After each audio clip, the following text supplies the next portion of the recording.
everyone, Silver Chameleon here. I know I haven't been posting much, and I am definitely changing what my channel is all about. But today I bring you a lovely look into my group's D&D. This is D&D Stories. If I find people actually like this video, I'm gonna do weekly updates of stories that have happened while we were playing D&D with individual characters. Sometimes I'll mix them or so on and so forth, but my D&D group has had some interesting encounters. And I know from my experiences on YouTube that DMs and other D&D players like hearing about the struggles other ones go through because they can relate. Every dungeon master has that one player they want to strangle. Or the players of the party have that one player they want to strangle. Honestly, it's all present. So, for the precedence of my first video, we're going to talk about my first campaign. I called it War of the Gods. It was a homebrew campaign that I had made. Now, I feel one of the biggest screw-ups and first mistake I made in this campaign was I was a new DM. I had never actually played Dungeons & Dragons before. And my first idea was, hey, let's do homebrew. I got this. I did not have it. I really did not. My second mistake was my players were all a bunch of newbies too. None of us knew what we were doing at all. So yeah, yay, that's great, right? No, it's really not. So, my first two players in my campaign were actually pretty chill. There was a character, they were both human. Well, they were supposed to be. They kind of slowly became not human, but I'll get to that later. Then the other human, he'll get his own kind of entire video. Just that one player individually will get his own video. Because of the fact he's just done enough to have his own video there. I made a mistake of introducing players later into the campaign. I thought they would know how to I thought they would bring another aspect. Well, no. One of the players I added in made it his goal to screw me over as much as possible since I am the DM. And when he started doing this, my other player realized that he could start doing this because I was way too nice of a DM. I let them get away with stuff that they should not have been able to get away with.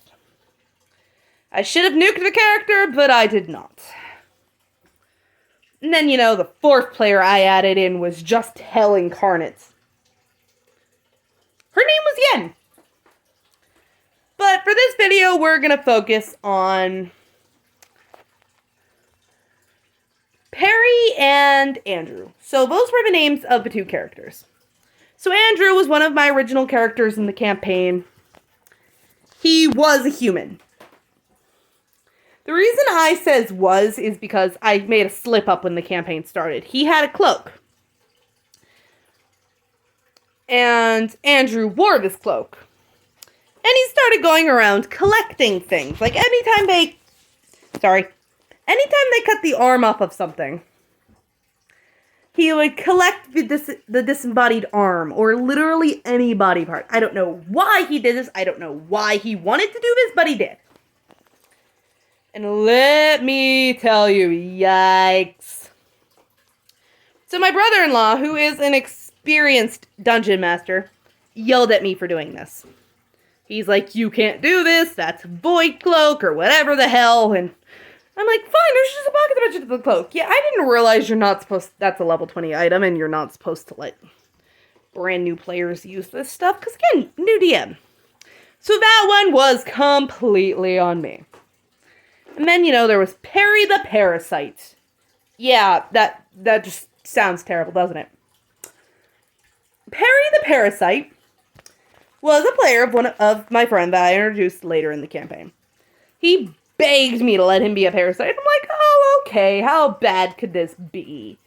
Every 2 sessions, he was allowed to switch to a new form. Basically, he was that spore druid thing, or something like that from the thing. I'm not actually sure what that's called. I never looked into it. But I very much so know it's a thing because of what I accidentally let Jensen get would I accidentally let Perry get away with? It was a lot of screwy, let's say the least. I learned very quickly that I hated this parasite. I don't think I realized just how aggravating having a character that constantly switches bodies, which means he constantly switches proficiency bonuses and all that, would get. I should have looked into this before I let him, but I did not. So again, my fault entirely. But once we got past the fact that, I screwed myself over with these factors, then there was the way they actually handled gameplay. So let's start with my personal favorite. It's a wonderful example of DM bullshit, and a perfect example of why you don't piss off your DM. So, the curse. My party was on a quest, and they came across an inn ran by an elderly fae couple. Now, what was supposed to happen was they were supposed to spend the night at the inn with the fae couple. Yeah, no, my party, who at the moment in time was neutral, yeah, that didn't work, decided to kill them in cold blood because they wanted to. So they killed one and they attempted to kill the other, and then they decided to eat the corpse. They shapeshifted into wolves, if you're wondering, so they were animals when they did this, but still. I'm like, why? Why would you want to do this? And they answered, because we can. So I let them do it. And I cursed them for eating the flesh of a fae for the rest of the campaign until this character dies, or someone breaks the curse. You have a 15% chance of all attacks rebounding. That curse remained in place till the end of the game. Wonderful moment of DM bullshit and wonderful moment of revenge. So, I wish I could say that's the worst thing I did, but it's not even close. Like, not even close. So, moving back to Andrew, the human with the cloak. I sent them on an individual quest. Like, it was a challenge thing. It was supposed to get them XP to level up. They needed nobody other than them. So there was no danger in splitting the party. I made sure of that. I sent him on a quest to find a piece of the key.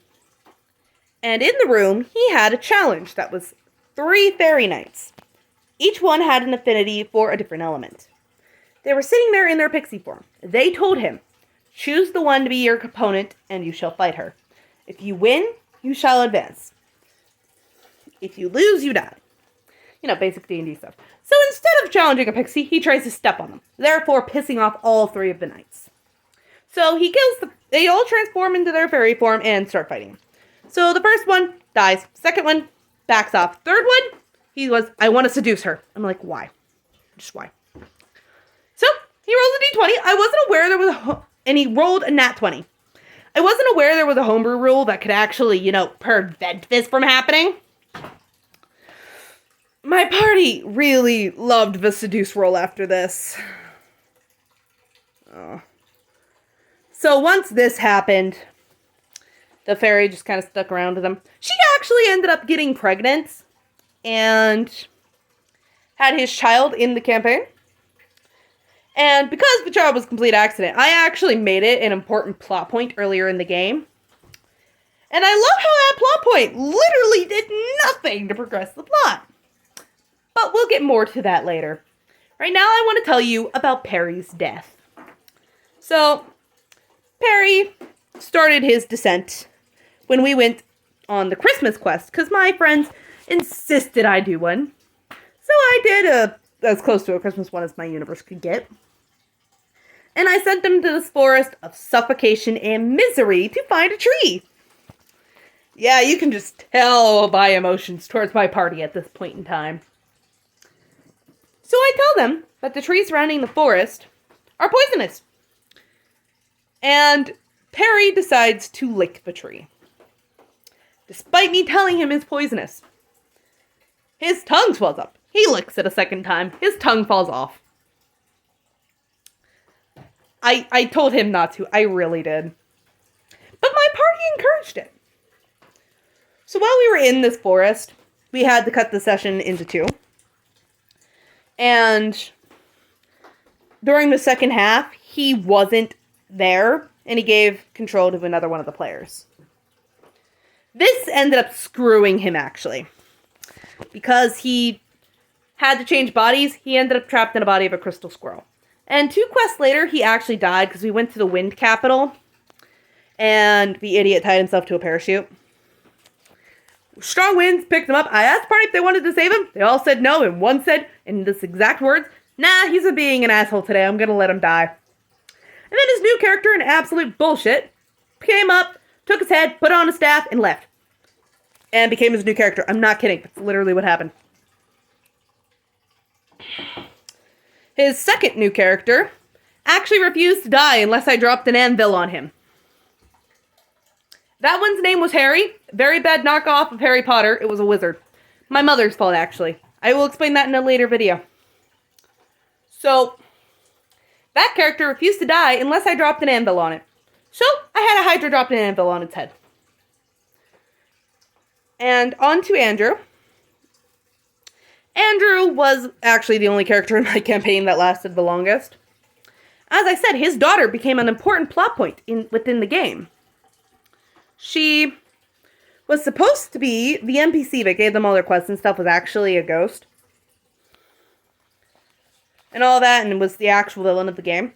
She was supposed to turn them all into gods, because the whole point of the campaign was to piss off the gods so much that they hate them more than they hate each other, so they quit causing a war. So, the NPC's job was to turn them into the gods, and she decided she was going to take Andrew's daughter and raise her as her own to be a paladin of the underworld, and rename her Spirit, because Alex named her something that I couldn't pronounce. Because Andrew named her something I couldn't pronounce. And just so as that happened, the whole reason they decided to do it was to stop them, was to stop that crystal so that she couldn't rename the girl Spirit. Yeah. So that's all the time I got for this D&D story this week. I hope you liked this video. If you did, like and subscribe. Let me know what you think down below. I'll do another one next week. This is Silver Chameleon, signing off.